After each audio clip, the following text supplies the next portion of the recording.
தேவாய தஸ்மை நமः. ஓம்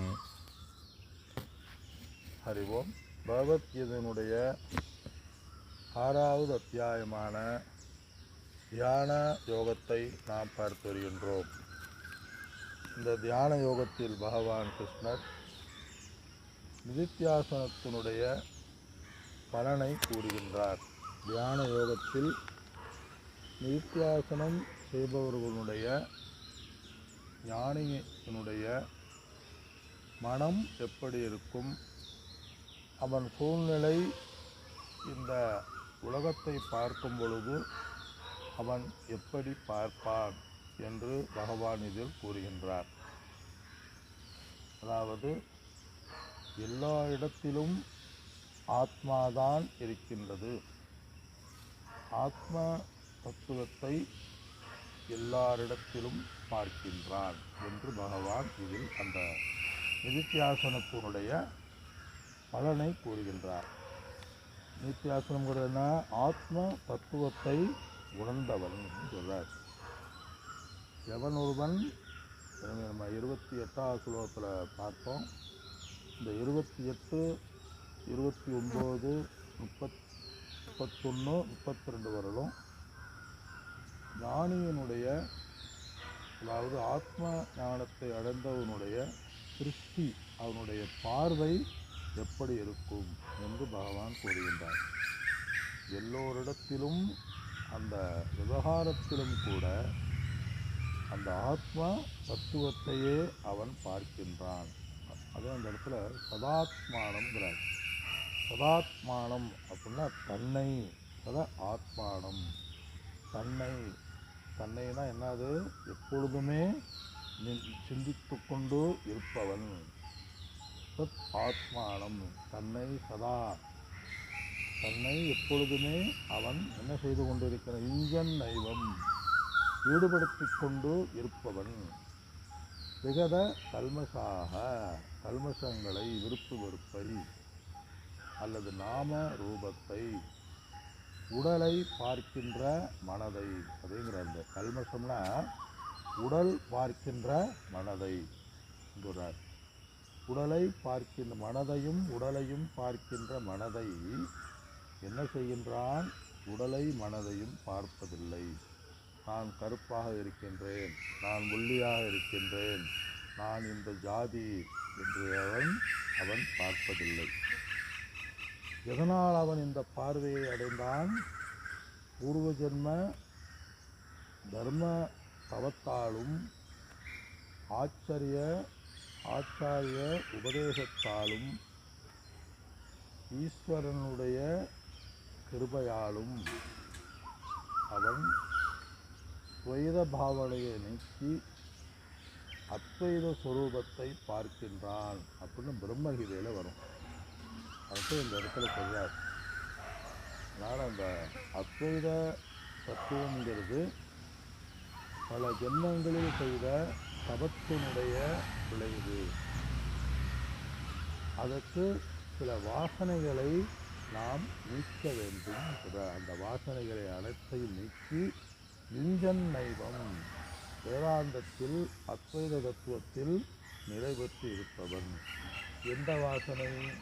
முன் படித்த துவைத வாசனை, உலக வாசனை, பூர்வ ஜன்ம பாப வாசனை, புத்திர பௌத்திர வாசனை, தன்னுடைய ஜாதி புகழ் வாசனை, ஏற்கனவே அனுபவித்த சம்ஸ்கார வாசனை, அத்வைத கருத்துக்களை தவிர மற்ற கருத்துக்கள் மனதிலே இருக்கின்ற அந்த சம்ஸ்காரம், இதை வாசனை.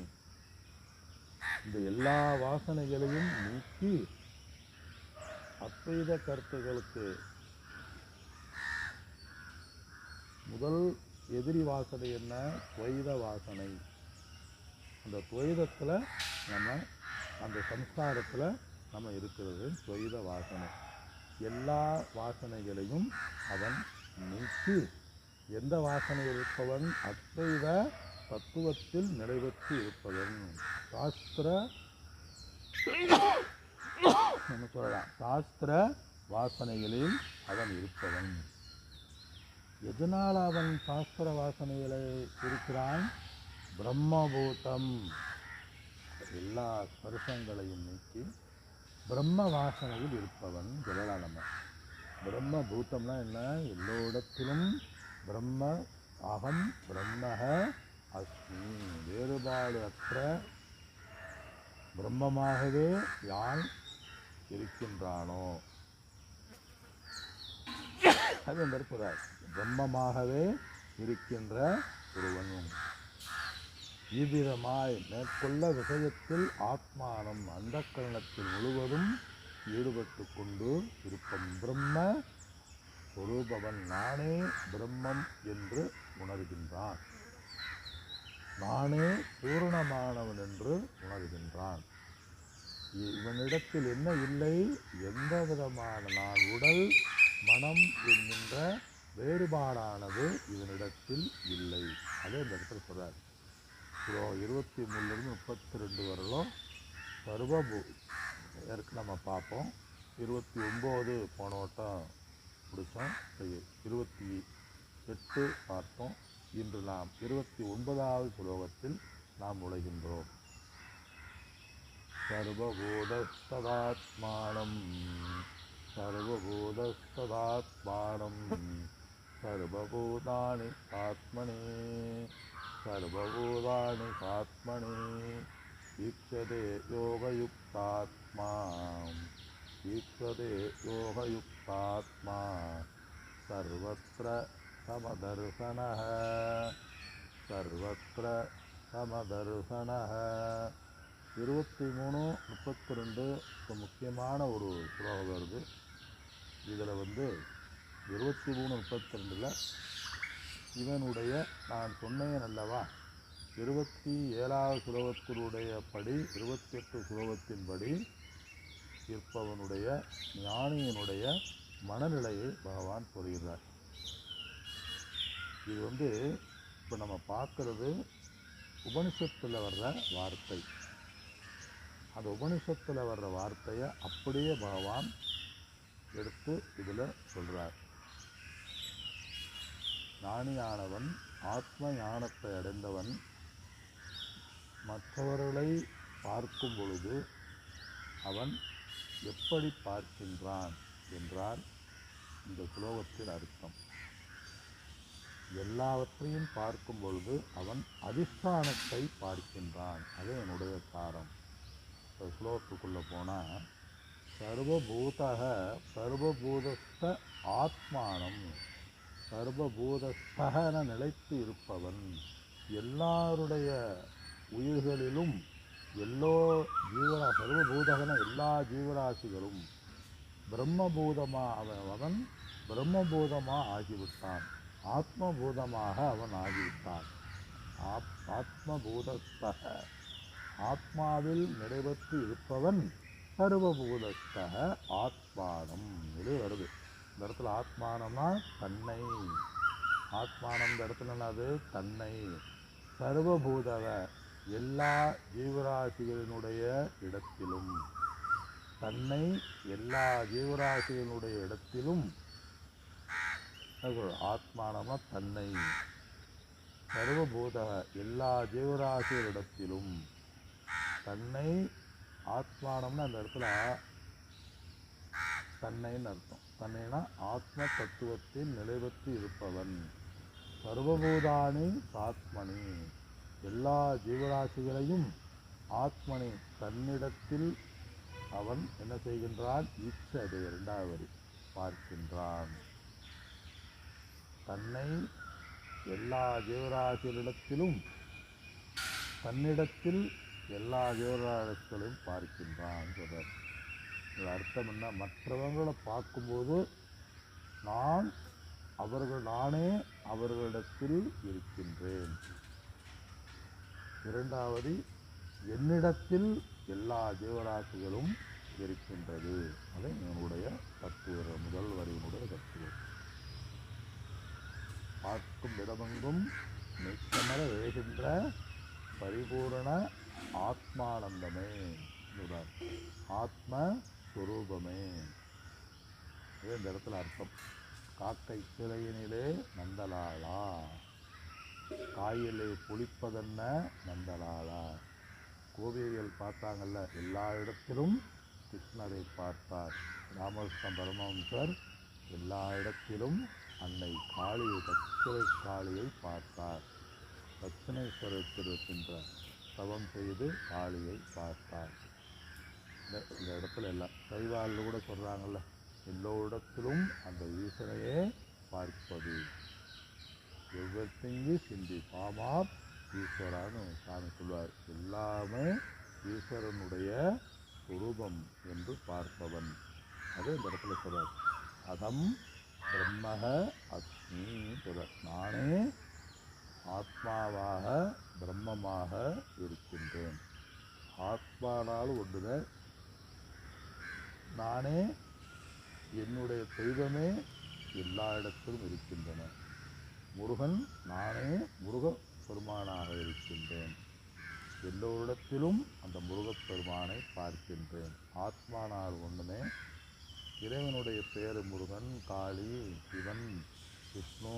விஷ்ணுனாலே எல்லா இடத்திலும் இருப்பவன். ஆள் பிரவேசிந்தான். விஷ்ணு அப்படிங்கிறதுக்கு அர்த்தமே எல்லா ஜீவராசிகளிடமும் இருப்பவன். என்ன அர்த்தம்?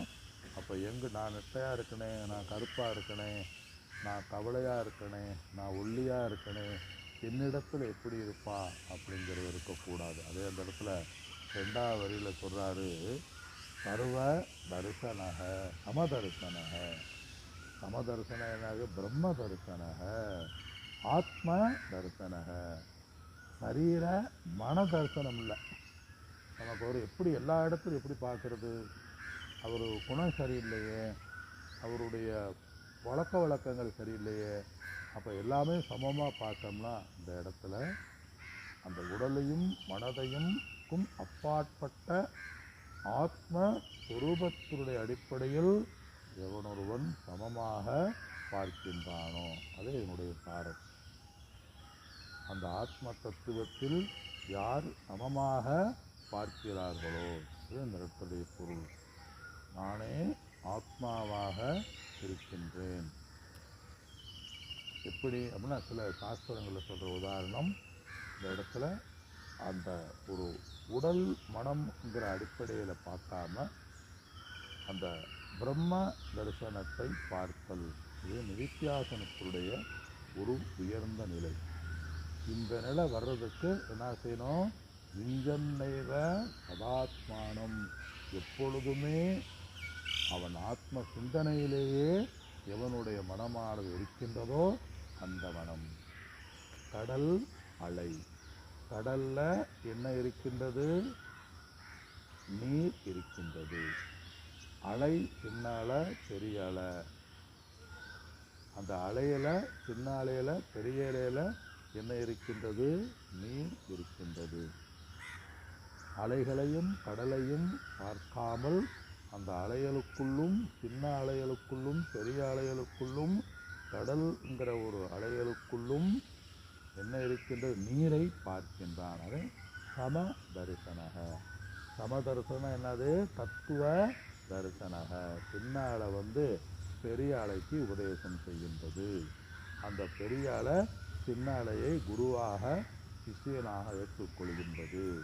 சிறிய அலை பெரிய அலைக்கு என்ன செய்து? குருவாக ஏற்றுக்கொள்கின்றது. பெரிய அலை சின்ன அலையை சிஷியனாக ஏற்றுக்கொள்கின்றது. சின்ன அலை வேதாந்த உபதேசத்தை செய்து உபதேசத்தை வாங்கி பெரிய அலை உபதேசத்தை செய்கின்றது. சின்ன அலையாக சிஷியன் உபதேசத்தை வாங்குகின்றான். அப்போ எல்லாமே இங்கே இருக்கு. பெரிய அலை சொல்லுது, நாம் அலை அல்ல, உன்னிடத்திலும் என்னிடத்திலும் ஏன் நாம் உருவாகின்ற இந்த கடலிடத்திலும் நீர் மட்டும்தான் இருக்கின்றது. அப்போ அலை, கடல், சின்ன அலைங்கிறது வெறும் நாமரூபம். அது இந்த இடத்துல பகவான் சொல்றார். அப்போ இந்த இடத்துல உடல்ங்கிறது அலை, சின்ன அலை, பெரிய அலை, கடல் அலைங்கிறது நம்முடைய உடல் அலை.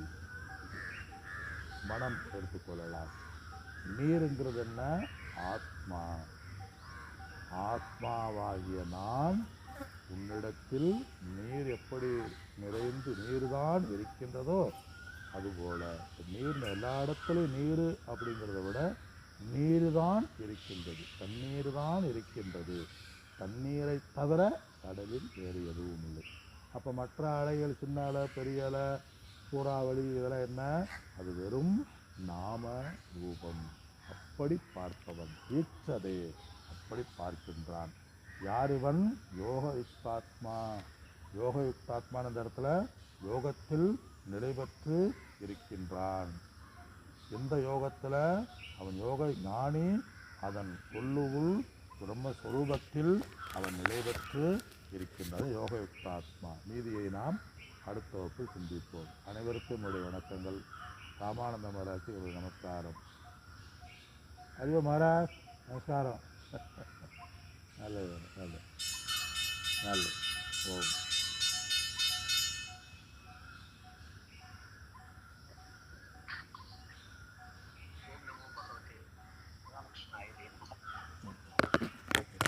இயற்கையில எல்லாமே அது அதுக்குன்னு ஒரு நியதியோடு தான் படைக்கப்பட்டிருக்கு. இயற்கையில பூவை கூட எடுத்துக்கிட்டீங்கன்னா அது பறிக்கிறதுக்கோ இல்ல அது உதிர்ந்து விழுகிறதுக்கோ அதிலே ஒரு லேயர் இருக்கு. செம்பருத்தி எடுத்துக்கிட்டீங்கன்னா கரெக்டா அது பறிக்கிறதுக்கு ஏற்ற மாதிரி ஒரு லேயரை இயற்கை கொடுத்துருக்கு. இல்ல நம்ம பறிக்கல அப்படின்னு சொன்னா ஒரு 2 நாள் கழிச்சு அந்த இடத்துல கரெக்டா கட்டாயி கீழே விழுகுது. அப்ப எல்லா